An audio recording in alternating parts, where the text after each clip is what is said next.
Ce jour dédié par une certaine personne qui ne s'est pas identifiée pour la santé à tous ses proches, notamment pour sa mère, Simcha Bat Sarah Bezrat Hashem.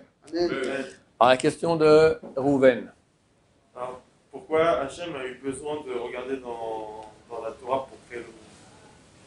Ok, tu as comme deuxième question après. Et aussi, pourquoi du jour au lendemain, il s'est dit bon, allez, c'est l'heure de créer le monde, je vais prendre la Torah, je vais.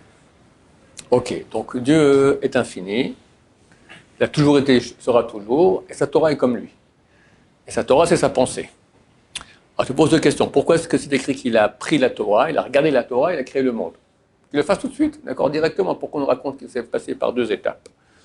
Deuxième question, tu dis, alors lui est infini, et il n'y a rien, il y a lui avec lui. Un beau jour, il dit, allez, je crée le monde, il crée le monde.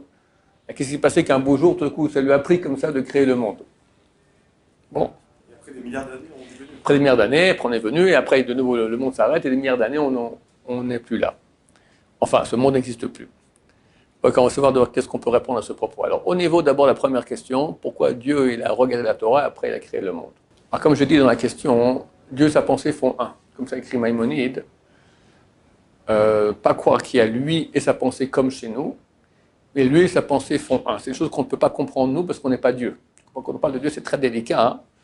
Comme dit le prophète, vos pensées ne sont pas les miennes. Des gens font des fois des projections de eux-mêmes sur Dieu. Mais ce n'est pas adapté. Parce que Dieu n'est pas comme nous. Et peut-être parce que je pensais répondre à la deuxième question en passant, je vais donner un exemple. Quelqu'un agit sur Terre. Pourquoi? Dis-moi une action que tu peux faire. Je vais acheter du pain Tu vas acheter du pain. Pourquoi tu achètes du pain? pour manger, Pour manger. Pourquoi tu veux manger? pour nourrir mon corps. Non, tu ne vas pas manger pour nourrir ton corps. Tu veux manger parce que tu as faim. Parce que Pourquoi tu as faim? Hachem, la nature, on va dire comme ça, d'accord. Hachem met en place un système que si tu ne te nourris pas longtemps, alors tu commences à avoir faim. Donc, tu as la faim, et à cause de la faim, tu vas aller manger. Maintenant, l'action, c'est manger. La faim, on appelle ça le stimulus. C'est la raison qui va provoquer l'action. D'accord?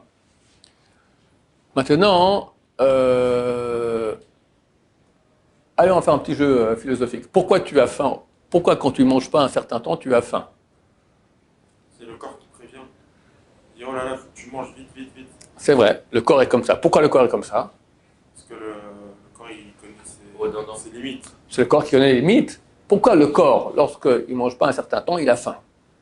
Il n'a plus d'énergie, c'est épuisé, c'est comme une voiture. Pourquoi, lorsqu'il n'a plus d'énergie, il a faim?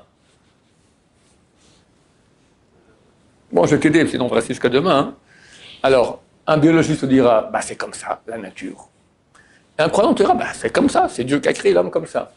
D'accord? Pourquoi Dieu a créé comme ça? Parce que Dieu voulait que la personne ne meure pas. Quelqu'un étudie la Torah maintenant, c'est plus courant chez les Méchamis, ils sont tellement absorbés par la Torah, il peut oublier complètement de manger, et il peut mourir de faim. D'accord?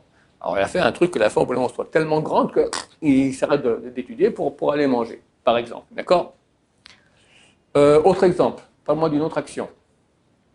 Vas-y, Ilan, une action, n'importe laquelle. Marcher.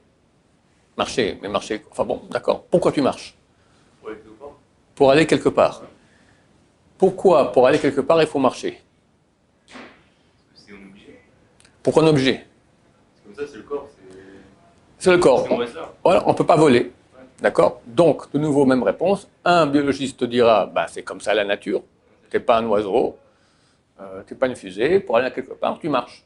D'accord? Ou moins tu marches jusque dans la voiture, après tu vas jusqu'en voiture jusqu'à l'endroit. Mais sans marcher, ça ne marche pas. On peut le dire. D'accord? Sans marcher, ça ne marche pas. Maintenant, un croyant dira, bah, c'est Dieu qui a créé comme ça l'être humain. C'est comme ça pour tout dans le monde. Chaque chose a une raison qui provoque l'action. C'est un stimulus qui provoque l'action. Maintenant, parlons de Dieu. Dieu a créé le monde. Pourquoi? Bah, on va dire qu'il y avait une raison. D'accord? Maintenant, qui est plus grand? Le stimulus ou l'action que provoque le stimulus?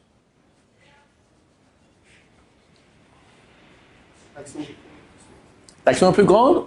ou celui, la chose qui a provoqué l'action?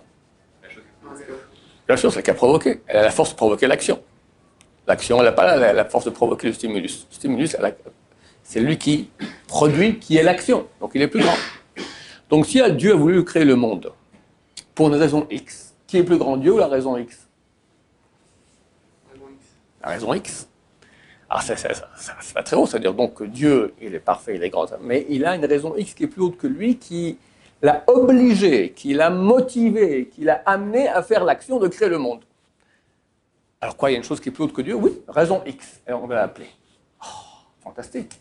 Bon, allons plus loin. Pourquoi la raison X, elle existe? La raison X qui va provoquer qu'Hachem crée le monde, eh ben, elle existe. Maintenant, qui a fait qu'elle existe? C'est lui, d'un manque. Hein?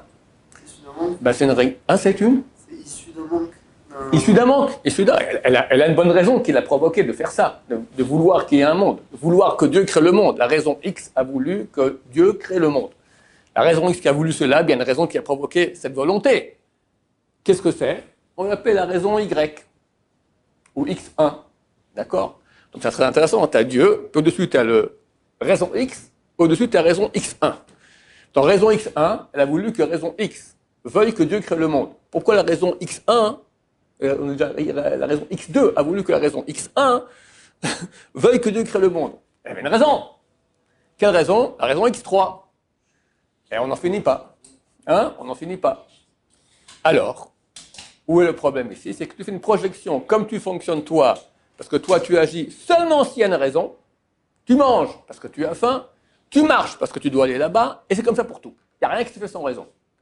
Alors on projette ça, ce schéma, sur Dieu. On dit si Dieu maintenant il a voulu, il y a aussi une raison qui a fait. Mais c'est faux. Vos pensées ne sont pas les miennes. Moi je ne fonctionne pas comme vous, parce que s'il y a une raison qui provoque que moi je veux, alors la raison est plus forte que moi. Or il n'y a rien de plus fort que moi. Ni Rishon, Vanachar, je suis le premier, je suis le dernier. J'étais toujours et je serai toujours. Il n'y a personne avant moi, personne après, personne au-dessus, rien. Que en bas, que au-dessous de moi. Et si je veux, le dessous, il existe. Si je ne veux pas, il n'existe plus. Et si le dessous va crier très fort, on ne veut plus que tu sois là, je reste quand même. D'accord? Donc il n'y a pas de raison qui provoque Hachem. Alors pourquoi Hachem il veut? Réponse parce qu'il veut. Et c'est la raison des raisons. Il n'y a pas de raison plus forte. Et tout ça pour vous dire que Dieu ne fonctionne pas comme nous on fonctionne. Alors ta question, qu'est-ce que c'était pour que je revienne maintenant sur mes... La question c'était pourquoi Hachem il a eu besoin de Ah, alors quand on dit maintenant qu'Hachem il regarde la Torah et crée le monde, ça ne signifie pas que qu'il y a deux choses, Dieu et la Torah. Parce que la Torah de Dieu, c'est sa pensée, et lui et sa pensée font un. Attends, nous on ne comprend pas, parce que comme j'ai dit, chez nous la pensée, il y a moi et ma pensée, mais c'est deux choses différentes. Chez Dieu, c'est pas comme ça. Et je donne l'exemple maintenant qu'on ne peut pas faire des projections de comment nous on fonctionne sur Hachem. Donc Dieu et sa pensée font un, et un beau jour, si on peut s'exprimer ainsi, il a voulu que le monde existe. Comment ça s'est fait? On ne sait pas, mais effectivement, ça s'est fait par la pensée de Dieu. Je dirais même plus que si on peut parler ainsi, je ne sais pas si on peut, parce que chez Dieu, tout est un. Alors on parle d'abord d'une volonté, qui après s'exprime en pensée, et après en réalité. C'est ce qui est écrit dans la Torah. Dieu dit. Alors Ramban, il explique c'est quoi Dieu dit. Il y a une bouche. Du coup, on entend sa parole qui parle dans l'espace intersidéral. Il n'y a pas encore d'espace, ni inter, ni sidéral. Il n'y a rien. Alors c'est quoi Dieu dit? Alors, ça veut dire qu'il y a un passage de ce qui est virtuel à réel. Il y a un passage de la pensée à la réalité. Ça s'appelle la création ou la parole de Dieu. D'accord? Bon, ce sont des choses extrêmement profondes. En conclusion, donc effectivement, Hachem, tu poses la question pourquoi il ne fait pas d'un coup? La réponse, il fait d'un coup. Et quand on dit que c'est passé par d'abord volonté, pensée, c'est une façon de parler à nous. Mais chez lui, il est un, donc ça se fait comme ça. C'est par lui a fait. Chez lui, aller voir une volonté, une pensée et un aboutissement, on ne peut pas voir. Parce que Hachem, il est un, il ne fonctionne pas comme nous, on comprend. Deuxième question, même réponse aussi. Alors Hachem est infini, puis un beau jour il crée le monde. Oui, Mais vu qu'on est dans une réalité qui n'est pas la nôtre, où il n'y a même pas le temps, donc on ne peut pas parler ainsi qu'il y a eu le temps, puis un beau jour, il décide de créer, puis un beau jour, le monde va être détruit, et après ça continue. D'autant plus que je vous rappelle qu'il y a certains avis qui disent, pas tout le monde est d'accord là-dessus, certains avis, voir le Ramban à la fin de Parashat Behar, ainsi que Ibn Ezra aussi là-bas. Et comme je dis aussi dernièrement, il semblerait qu'il y a une source dans la Gemara aussi, dans le traité Sanhedrin, page 96 ou 97, d'accord, on sait qu'il y a 6000 ans d'histoire. Après, en l'an 6002 détruit le monde, et il y a 1000 ans où le monde est détruit, le monde physique. Et après, qu'est-ce qui se passe? Beaucoup disent c'est fini. Après, on monte. Nous, on monte dans l'an 8000, 9000, 10 000 ans. Pour l'infini, on se rapproche d'Hachem. Il y a un autre avis, qui est cité donc par le Ramban, enfin le Parashat Behar, comme j'ai dit, qu'après les 1000 ans, il y a création d'un nouveau monde, de nouveau. Et comme ça, 49 fois, 40 cycles de 6000 ans plus un 7e millénaire. Pas tout le monde est d'accord là-dessus, et quand il y a des gens à qui on dit ça, ils perdent la tête, d'accord? Donc, on rentre dans des choses qui sont très, très, très profondes, et le Ramban, il en parle à demi-mot, d'accord? Ce que je vous fais maintenant, c'est l'explication. Après, quelqu'un relit, comprend qu'est-ce que vous lui dire, et dit que c'est une chose très secrète, et voilà, c'est des choses qui sont vraiment, vraiment des secrets qu'on ne connaît pas. Le principe est le suivant, quand on parle de Dieu, il faut prendre des précautions, parce qu'on ne peut pas parler de la même réalité que nous connaissons. Donc, comment ça se passe dans le monde de l'infini, dans le monde au-dessus du temps, dans le monde de la pensée d'Hachem? Peut-être après la mort, on le saura mieux.